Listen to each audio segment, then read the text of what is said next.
The saying is true. Whatever happens in a family stays in the family. I don't normally discuss what happens in my family, but I have to tell you guys about what happened to my brother William.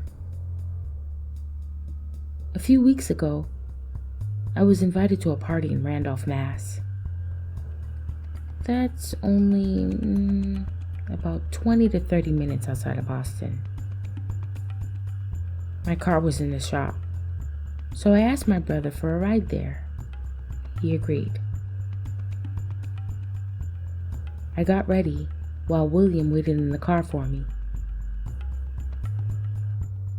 Once I hopped in the truck, he asked me to type in the address on his GPS. Then I mounted it to the stand. I was way too busy rummaging around in my purse to notice that we weren't moving. I looked over at him, wondering why he didn't put the car in drive. He was just staring at the GPS. "What's the matter with you?" I asked. William slowly turned to look back at me. "Your party's in Randolph?" "Yeah, why?" He didn't respond right away. Reluctantly, he pulled off. He drove for several blocks before we hit the highway. From time to time, I kept glancing over at him. He sort of looked distracted. "Man, you okay?" He took a deep breath. Yeah, I'm okay. Just not crazy about driving to Randolph at night." I raised my eyebrows. "Yeah? Why? What's wrong with Randolph?" As we drove, he told me a crazy story about an encounter he had. "If I tell you what happened, you have to promise me you won't laugh or think I'm crazy." "No, go ahead. What happened?" I was eager to hear his story. He rolled down the window and lit a cigarette. He took a long puff. He held it in for about 4 seconds and tilted his lip to the left to blow the smoke out of the window. "Okay. So I got hired to build this deck for a really nice family.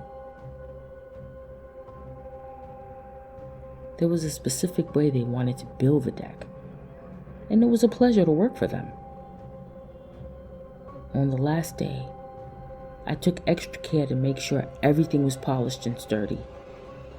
I didn't bother taking any breaks, so by the time I was done, it was dark. They were so happy with my work, they promised to refer me. They paid me, and I headed home.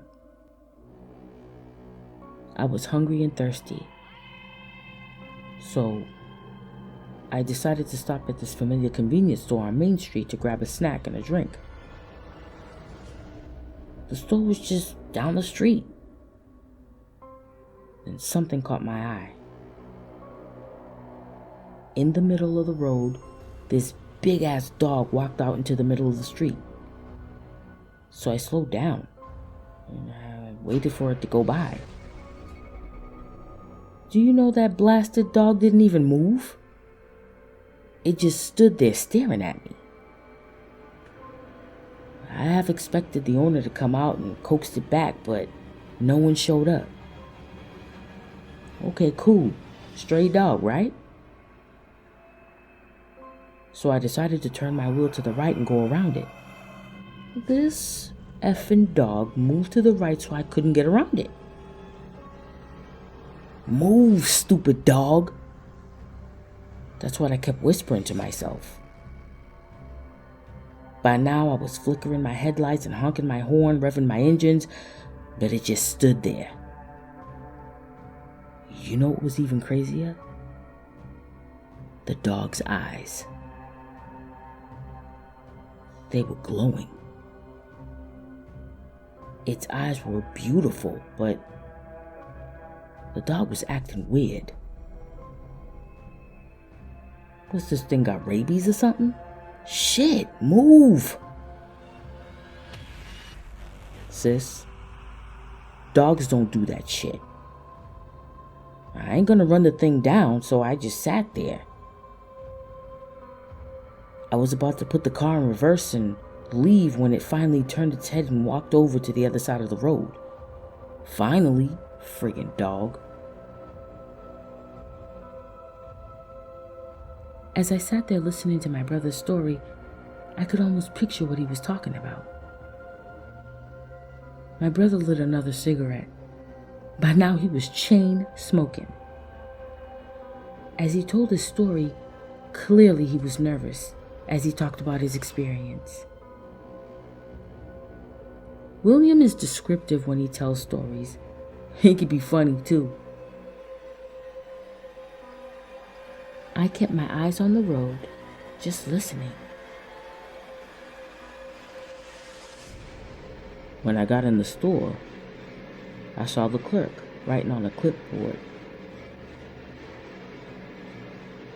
He looked up at me. He gave me a head nod. I returned the gesture. Man, even though the dog moved, my mind was still thinking about it. Dogs don't have eyes like that. And it was bold. Like it was staring me down, sizing me up. Almost daring me to run it over. If it had been anybody else, I'm sure they would have gunned it and killed that thing. I grabbed 2 water bottles, found a bag of chips. I wanted something sweet to eat, so I grabbed a candy bar too. Making my way to the counter, I heard somebody come in. I didn't even bother to look to see who was at the door. Not yet, at least. I turned my head because this bozo held the door open, letting out all the cool air. It was hot as hell out there. So now the clerk, myself, and a couple seated at the keno table turned to look at this dude. It was a state trooper, just standing there scanning the room. He looked at me and walked into the store. He walks right over to me.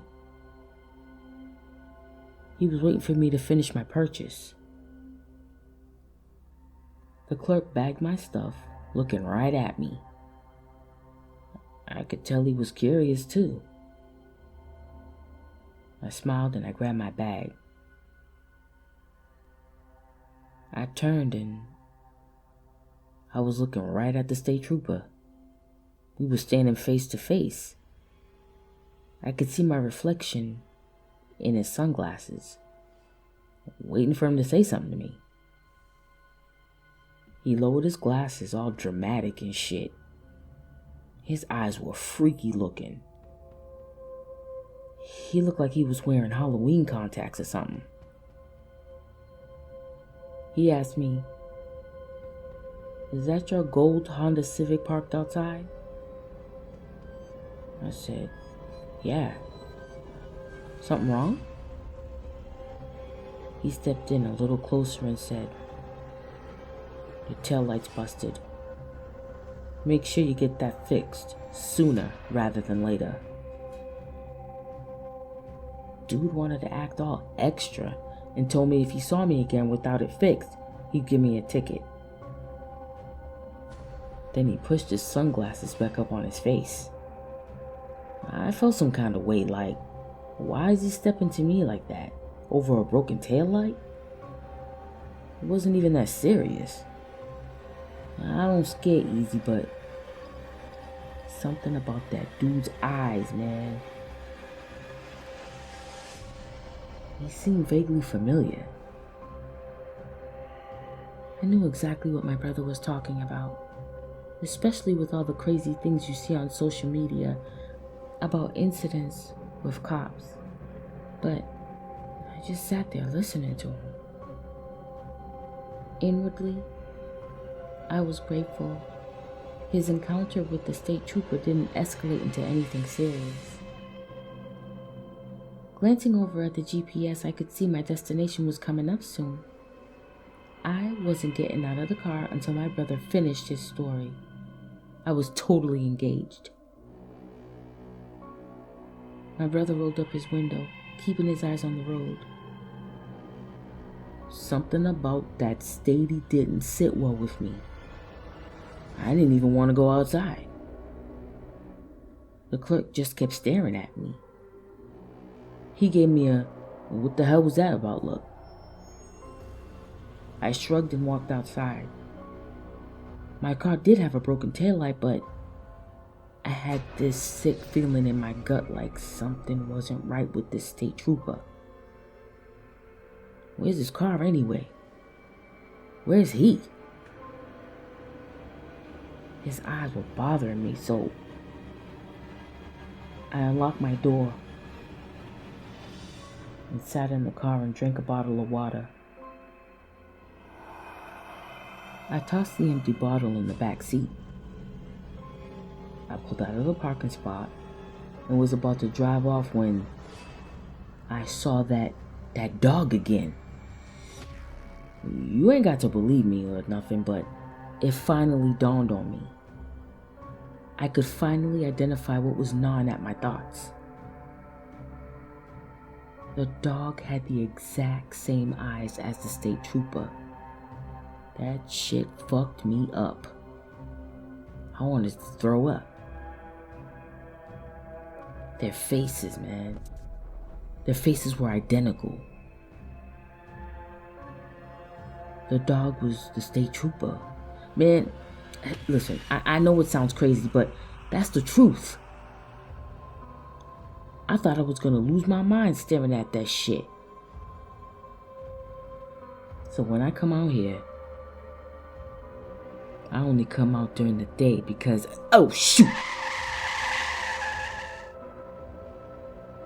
My seatbelt was working fine, but out of self-preservation, I held up my hand and broke my damn nail on the dashboard. What the freak is wrong with you, man? I was screaming at my brother. I don't wear acrylic nails, so I had to cut them all down. I was pissed. I look up to see what the hell made him slam on his brakes like that.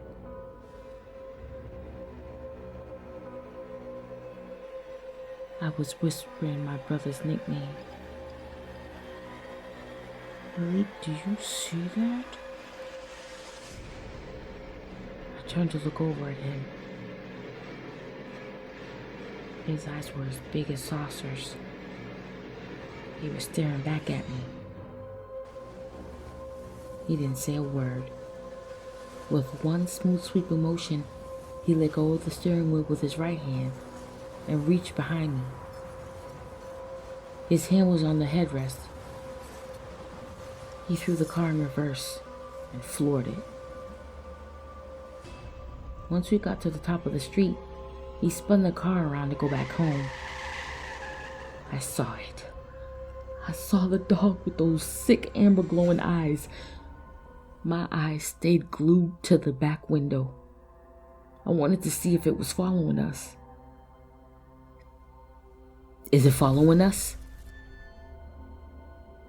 You see anything?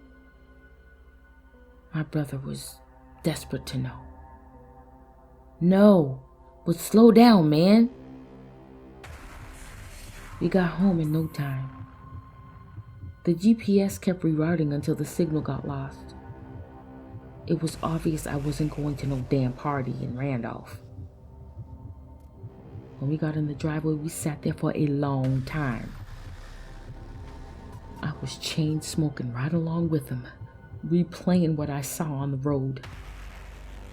The dog was standing on the side of the road just staring at us. Its face was almost human, My brother slowly turned his head towards me. Yo, I need to get my taillight fixed.